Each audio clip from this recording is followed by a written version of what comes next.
Hold a coin. It's metal stamped with symbols worth something only because people agree it is. Completely neutral, right? Just a tool for exchange. But in 11th century Persia, a scholar named Abu Hamid Al-Ghazali looked at that same coin and saw something more complex, a moral object. Not because of what it could buy, but because of what it did to the people who held it. When money stops circulating and starts accumulating, when it becomes the goal rather than the means, when rulers debase it to fund wars, Al-Ghazali argued these weren't just economic problems. They were moral failures that eroded the fabric of society. He wrote this nearly 1,000 years ago, in an era of thriving trade routes and sophisticated financial instruments. His insights weren't warnings. They were observations about human nature, about the incentives money creates, and about the quiet ways trust unravels when those incentives are ignored. The modern world tends to treat money as neutral, a medium of exchange, nothing more. Economics textbooks define it functionally, a store of value, a unit of account. The moral dimension, if considered at all, applies only to how money is used, not to the system itself. Al-Ghazali saw it differently. And his lens reveals patterns worth understanding. One might ask, what happens when a society forgets that money is meant to move? To understand Al-Ghazali's perspective, it helps to step into the mental landscape of the 11th century Islamic world. This was not a primitive economy. The Abbasid Caliphate, though politically fragmented by Al-Ghazali's time, presided over one of the most sophisticated commercial networks in human history. Trade routes stretched from Spain to China. Merchants used letters of credit, sak in Arabic, from which the word check derives, to move funds across continents without carrying physical gold. Partnership contracts, mudaraba, allowed investors to finance ventures without direct involvement, sharing profits and risks according to agreed formulas. Banking houses in Baghdad, Cairo, and Damascus facilitated currency exchange, loans, and long-distance payments. This was a world that understood finance, yet the ethical framework surrounding it was markedly different from what would later emerge in Europe. Wealth was not viewed as inherently virtuous. It was a tool, a test, a responsibility. Islamic jurisprudence, fiqh, embedded economic activity within a broader moral structure. Certain transactions were prohibited not because they were inefficient, but because they were considered exploitative or socially corrosive. Charging interest on loans, riba, was forbidden, though the definitions and applications were debated. Gambling and extreme uncertainty in contracts, gharar, were restricted. Hoarding essential goods during scarcity was condemned. The underlying logic was straightforward. Economic activity should serve human flourishing, not undermine it. The marketplace was a space of mutual benefit, not a battlefield for individual gain at any cost. Merchants who engaged in fair dealing earned social respect. Those who manipulated prices, hoarded goods, or deceived customers faced not just legal penalties but moral censure. This wasn't idealism disconnected from reality. It was a framework that acknowledged human temptation, the desire for quick profit, the lure of speculation, the comfort of accumulation, while insisting that these tendencies needed boundaries. The system assumed that humans were capable of both virtue and vice, and that institutions should be structured to encourage the former and constrain the latter. Al-Ghazali inherited this tradition. Born in 1058 in Tus, in what is now Iran, he lived during a period of political instability and intellectual ferment. The Seljuk Turks had recently taken control of much of the Eastern Islamic world. Rival Shia and Sunni dynasties competed for legitimacy. Philosophical schools debated the relationship between reason and revelation, free will and divine decree. In this environment, questions about wealth, justice, and human behavior were not abstract. They were immediate, practical, tied to the visible consequences of economic choices. Al-Ghazali observed merchants, rulers, scholars, and common people. He saw how wealth shaped behavior, how ambition distorted judgment, how the structure of incentives influenced the texture of daily life. His reflections emerged from this lived context, not from detached theory. Abu Hamid al-Ghazali's life trajectory shaped his insights. He was a prodigy, trained in Islamic jurisprudence and theology, appointed at age 33 to a prestigious professorship at the Nizamiya Madrasa in Baghdad, one of the leading intellectual institutions of the era. He achieved fame, wealth, and influence. Then, at the height of his career, he experienced a profound spiritual crisis. In his autobiographical work, Al-Munki min al-Dalal, Deliverance from Error, Al-Ghazali described a period of crippling doubt and physical inability to teach. He left his position, abandoned his wealth and status, and spent years in seclusion, traveling, reflecting, and eventually writing his magnum opus, Ihya Ulum al-Din, the revival of the religious sciences. This four-volume work was not a dry theological treatise. It was a comprehensive guide to living a morally coherent life, integrating jurisprudence, ethics, psychology, and spirituality. A significant portion addressed economic behavior, how to earn, spend, save, and relate to wealth in ways that aligned with deeper principles. Al-Ghazali's critique of hoarding was central. He argued that money, particularly gold and silver coins, was created to facilitate exchange. Its purpose was instrumental, to enable people to obtain what they needed. When money was hoarded, removed from circulation, and stored as wealth for its own sake, it ceased to fulfill its function. It became sterile, useless to society. This wasn't merely an efficiency argument. It was a moral one. Hoarding, in Al-Ghazali's view, represented a misunderstanding of money's nature. It treated the tool as the goal. The hoarder imagined safety and security in accumulation, but in reality, he deprived himself of money's actual benefit, its ability to be exchanged for goods and services, while simultaneously depriving others of the liquidity needed for commerce. The psychological insight was sharp. Hoarding stems from fear and greed, twin anxieties about the future and desire for control. But the accumulation of wealth does not eliminate fear. It often intensifies it. The more one has, the more one fears losing it. The pursuit of security through accumulation becomes self-defeating, generating the very anxiety it seeks to eliminate. Al-Ghazali extended this critique to speculation, particularly in currency and essential goods. Speculation, in his framework, involved profiting not from productive activity or genuine trade, but from manipulating prices or exploiting information asymmetries. A speculator who bought grain not to use or sell to those in need, but to hoard until prices rose, profited from others' suffering. This violated the principle of mutual benefit that should govern exchange. Similarly, currency speculation disrupted the function of money as a stable medium of exchange. When coins themselves became objects of trade, their value fluctuating based on speculation rather than intrinsic content or sovereign decree, trust in the system eroded. Merchants could no longer rely on stable prices. Planning became difficult. The economy's connective tissue, money's ability to facilitate predictable exchange, frayed. Al-Ghazali also addressed a practice that directly undermined monetary trust: debasement. Rulers, facing fiscal pressures, wars, palace expenditures, administrative costs, sometimes resorted to reducing the precious metal content of coins while maintaining their face value. This allowed them to mint more coins from the same amount of gold or silver, effectively creating money to finance their needs. In the short term, this appeared to solve the problem. The ruler could pay soldiers, fund construction, and reward allies. But the consequences unfolded gradually. As debased coins entered circulation, merchants adjusted prices upward. Those holding older, purer coins preferred to keep them, circulating only the debased ones, a dynamic later formalized as Gresham's law: bad money drives out good. The long-term effect was erosion of trust. Citizens learned that the sovereign's stamp could not be relied upon. The coin's face value diverged from its actual content. Transactions became uncertain. Disputes multiplied. Some merchants refused certain coins.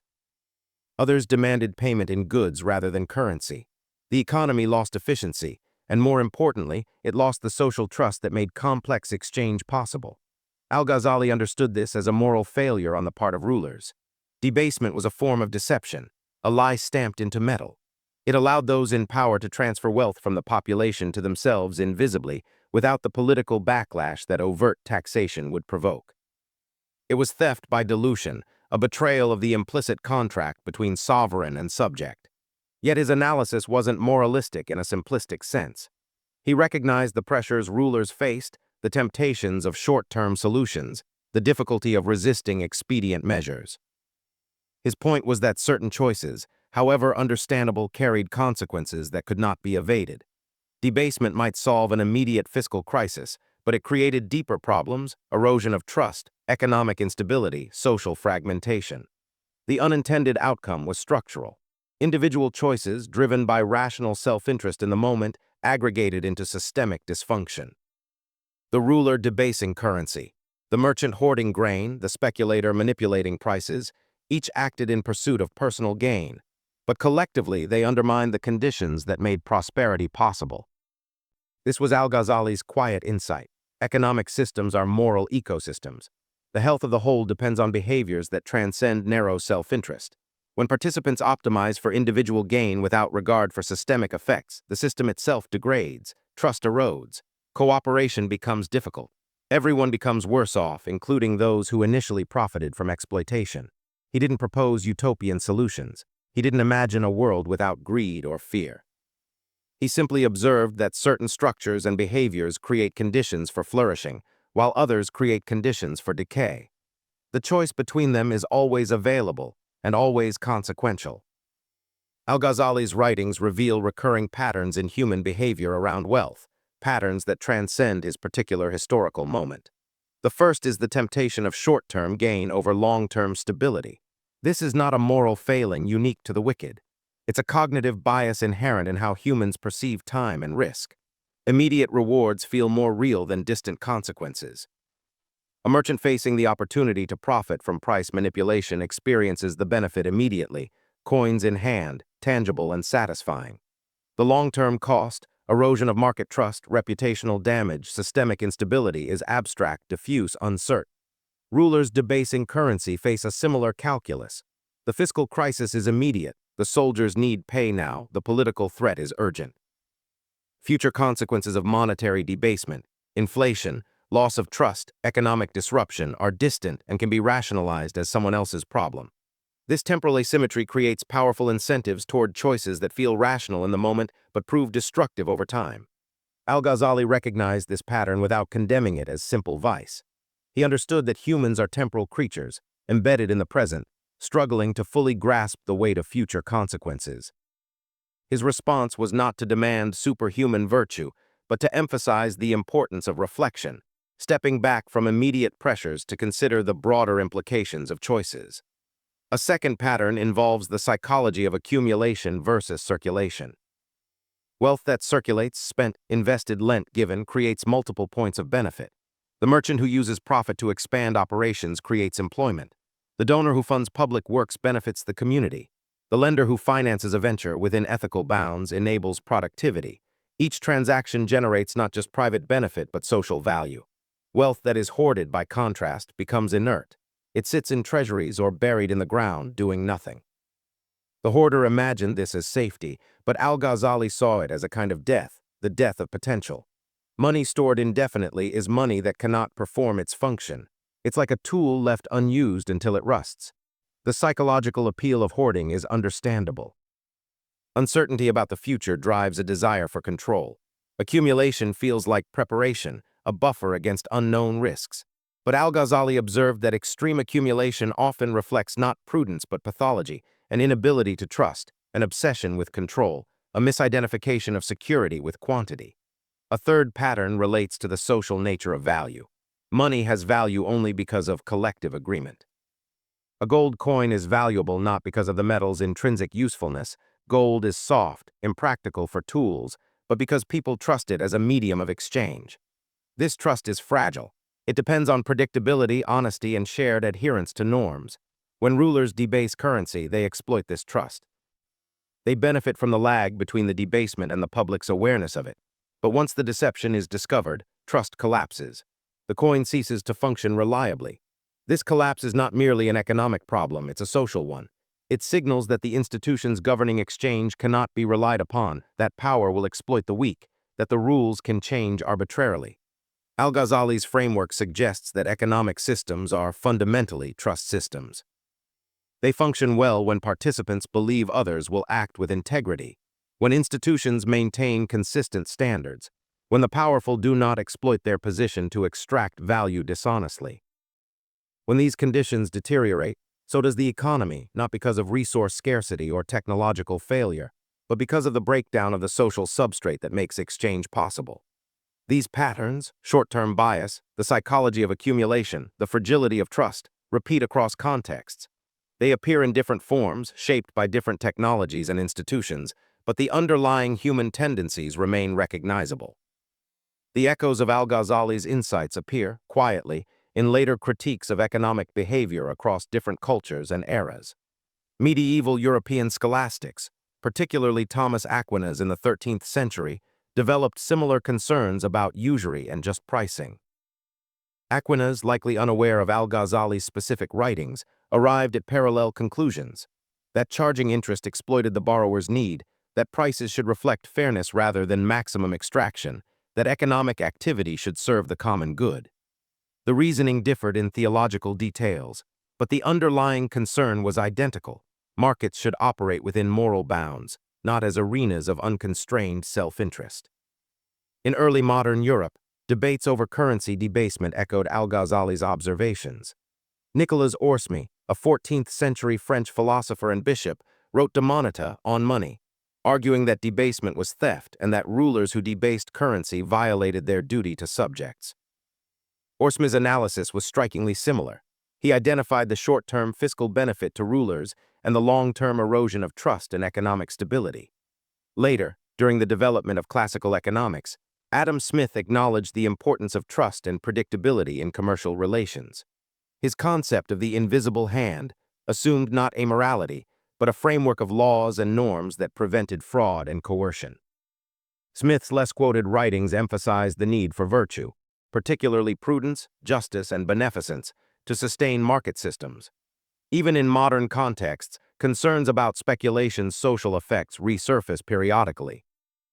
Critiques of high-frequency trading, debates over cryptocurrency volatility, discussions about wealth inequality, these often touch implicitly on Al-Ghazali's core question: when does the pursuit of private gain undermine the conditions necessary for collective flourishing? The echoes are faint because the language changes, the contexts shift, the theoretical frameworks evolve.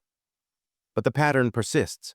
Observers across time notice that economic systems function well when participants balance self-interest with social responsibility, and poorly when narrow optimization dominates. Al-Ghazali's particular contribution was his integration of psychological insight, moral philosophy, and practical observation. He didn't separate economics from ethics, psychology from theology. His holistic approach offered a lens that remains relevant not because it provides policy prescriptions, but because it illuminates enduring aspects of human nature. The question posed at the beginning, what happens when a society forgets that money is meant to move, has an answer visible across centuries of human experience. When money becomes an end rather than a means, when accumulation replaces circulation, when trust erodes through deception or exploitation, economies stagnate and societies fragment. Not always immediately. Sometimes the consequences unfold slowly over generations, but the direction is consistent. Al-Ghazali's insight was that money carries moral weight not in isolation, but in relation to human choices and social structures. The same coin can facilitate mutual benefit or enable exploitation. The difference lies not in the metal, but in the framework of incentives, norms, and institutions that govern its use. This isn't a call to return to 11th century practices or to impose medieval religious law on modern economies. It's an observation that certain principles, the importance of trust, the dangers of unconstrained accumulation, the social nature of value, transcend particular historical contexts. Money's true value lies not in what it is, but in what it enables and what it reflects about the choices a society makes. Al-Ghazali understood this nearly a millennium ago. The patterns he identified continue to surface, quietly, in the background of economic life, visible to those willing to look beyond the surface mechanics of exchange to the human behaviors and moral structures beneath. If this perspective shifted how money appears, not as a neutral tool but as part of a moral architecture, there are other questions worth exploring. How do modern financial systems create or erode trust? What role does transparency play in maintaining the social contract around currency? The history offers more than most headlines suggest. Thank you for your attention. These insights matter and they reward reflection.